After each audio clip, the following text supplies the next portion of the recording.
Welcome to the Vault of Lost Tales podcast. Welcome to the deep dive. Today, we're looking into W.C. Morrow. Right, an American author, maybe not super well known now, but definitely intriguing. Yeah, active late 19th, early 20th century, known for suspense, horror, that kind of thing. His birth year is even a bit fuzzy, 1853 or 1854. Seems to be the range, yeah. He passed away in 1923. So for this deep dive, we've pulled together some interesting bits. We've got Project Gutenberg info on his popular works. An encyclopedia.com entry with biography and criticism. The full text of The Monster Maker, which is our main focus. Definitely. And some biographical details and lists from AmericanLiterature.com. And our goal here is really to get a handle on Morrow himself, the writer, and see how his life might connect with this specific story, The Monster Maker. Which was published way back in 1887, right? Yeah, 1887. And it's often flagged as one of his most famous pieces. It's interesting because people point out how it kind of anticipates later science fiction ideas. And it nods to Frankenstein, doesn't it? Oh, absolutely. The influence of Mary Shelley is pretty clear there. Okay, so let's start with the man himself. William Chambers Morrow, W.C. Morrow, born in Alabama, like we said, 1853 or 54. And died April 3rd, 1923, out in San Francisco. Right. And his main writing period seems to be, roughly 1879 to 1908? That seems to be the core periods for his novels and short stories, yeah. But he wasn't just writing fiction in isolation, was he? He had another side. No, not at all. He was actually quite active as a journalist in San Francisco. Oh, really? Which papers? He wrote for some big ones at the time, the San Francisco Examiner, the Argonaut, the Californian, Overland Monthly. Okay, so he was really embedded in the city's cultural life then. Yeah, definitely plugged into what was going on, the conversations of the day. And it sounds like his short stories really made his name, especially that 1897 collection, The Ape, the Idiot, and Other People. Wow, what a title. Right. It sort of screams unconventional. It really does. And that collection is key to understanding his reputation. His work, though, it's hard to pin down, isn't it? It seems to cross genres. That's one of the fascinating things. Some of it feels like borderline science fiction, some is straight-up horror. And then there's this term, Contes Cruel. Yes, the cruel tales. Yeah. A significant chunk of his work falls into that category. It shows his range. Could you unpack that a bit? Contes Cruel, what exactly is that, and how does Morrow fit in? Sure. So Contes Cruel basically emphasizes, cruelty. Psychological horror, violence, often told in a kind of detached, maybe even darkly ironic way. Okay. And Morrow's seen as sort of the American West's answer to the European decadent writers. Ah, the decadence. Late 19th century, right? Focused on decay, artifice, the darker side of things. Exactly. They were pushing back against Victorian norms.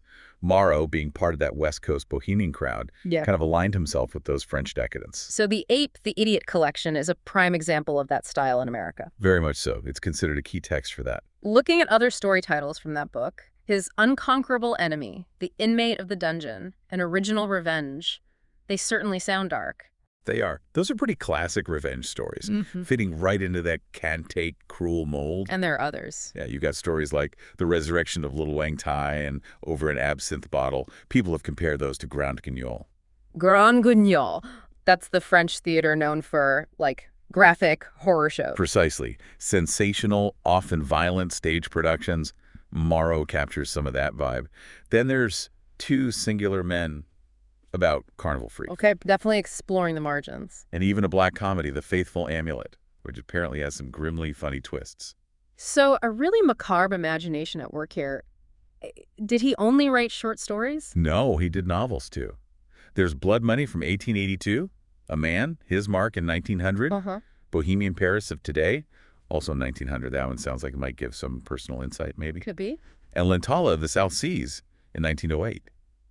And oddly enough, a book called The Logic of Punctuation came out after he died in 1926. The Logic of Punctuation, that seems different. A bit unexpected, right? Shows another side.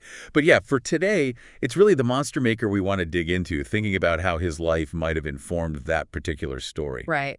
Let's get into The Monster Maker then. Give us the setup. Okay, so it starts with this young man, clearly in a bad way, very distressed. Yeah. He goes looking for this surgeon. Not just any surgeon, though. No, this guy's known for his skill, but he's also a recluse. Lives in this, rundown, gloomy part of the city. The house itself sounds pretty creepy, queer, primitive, dark. It's Gothic. Yeah, very much so. And the young man makes this shocking proposal. He offers the surgeon $5,000 Which would have been a huge amount of money then. Absolutely huge. Yeah. And he offers it to the surgeon to end his life. Wow. And the surgeon's initial reaction? He refuses. At first. At first. So something changes. Exactly. The refusal doesn't last. The text describes this baleful light of enthusiasm kind of appearing in the surgeon's eyes. Baleful. That sounds ominous. It really is. It suggests his, I don't know, scientific drive or maybe something darker overrides his initial reluctance. He agrees to do it. Sacrifice in conscience for science, perhaps? That's definitely the implication. He sees an opportunity, it seems. And the place where this happens, the surgeon's house, especially the operating room, Morrow describes it vividly, doesn't he? Oh, yeah. It's packed with all the classic mad science tropes almost. You've got the operating table, surgical tools everywhere, human skeletons, jars with preserved monstrosities, things that went wrong maybe, plus drugs, chemicals. It's clearly a lab for some pretty out there experiments. It really sets the stage for something unnatural. So the young man takes the potion. Drinks a draft the surgeon gives him, yeah. And he dies peacefully, seemingly gets his wish for nullification, as he calls it. But for the surgeon, this isn't the end, it's the beginning.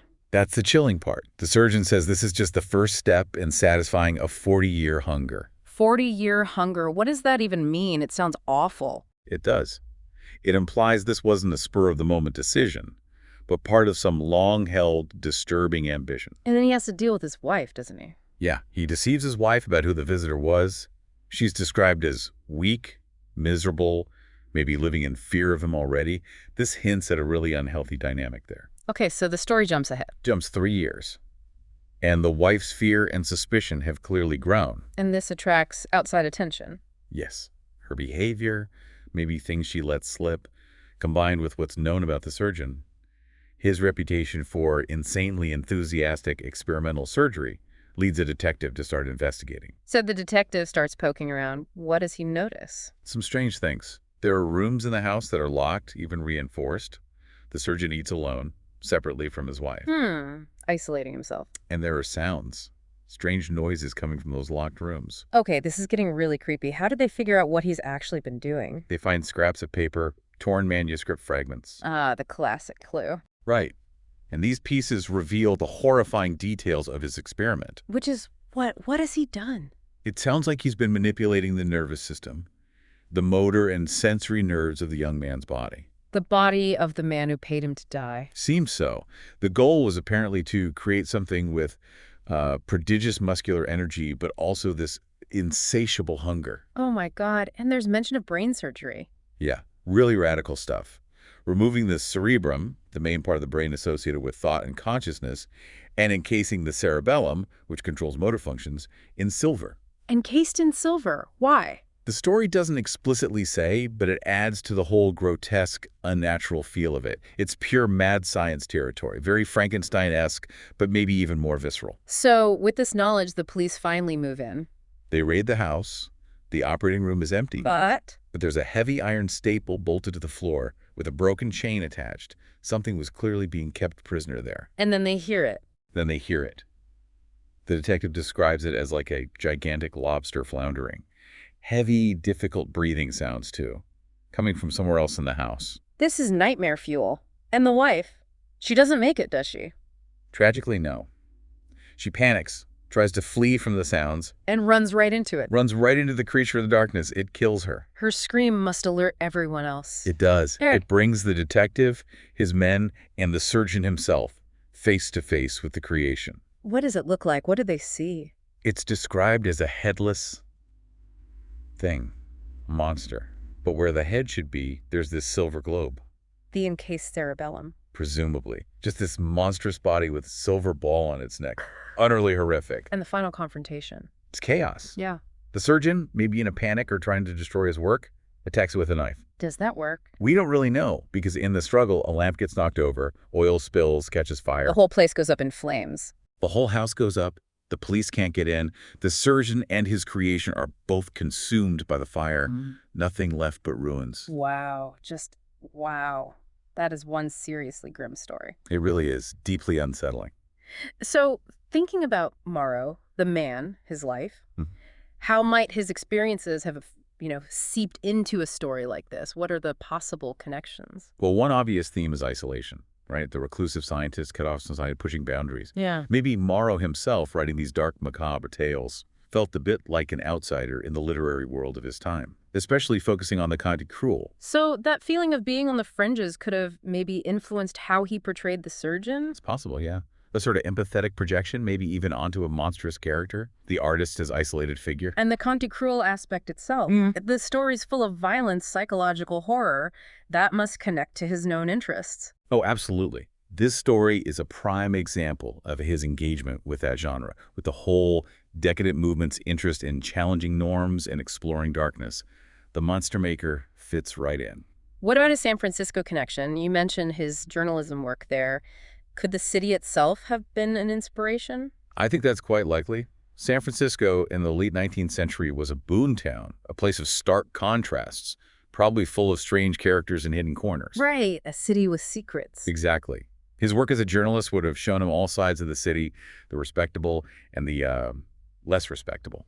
That could easily feed into the story's atmosphere, the decaying setting, the morally gray characters. Makes sense. And the central theme, science going too far, ambition overriding ethics, was that a big concern back then? It definitely was. The late 1800s saw huge scientific leaps, but also growing anxiety about where it could lead. Think about Frankenstein, that shadow loomed large. So even though Shelley wrote it much earlier, those themes were still relevant. Very much so. The potential dangers of unchecked scientific ambition, the question of responsibility, these were ongoing debates.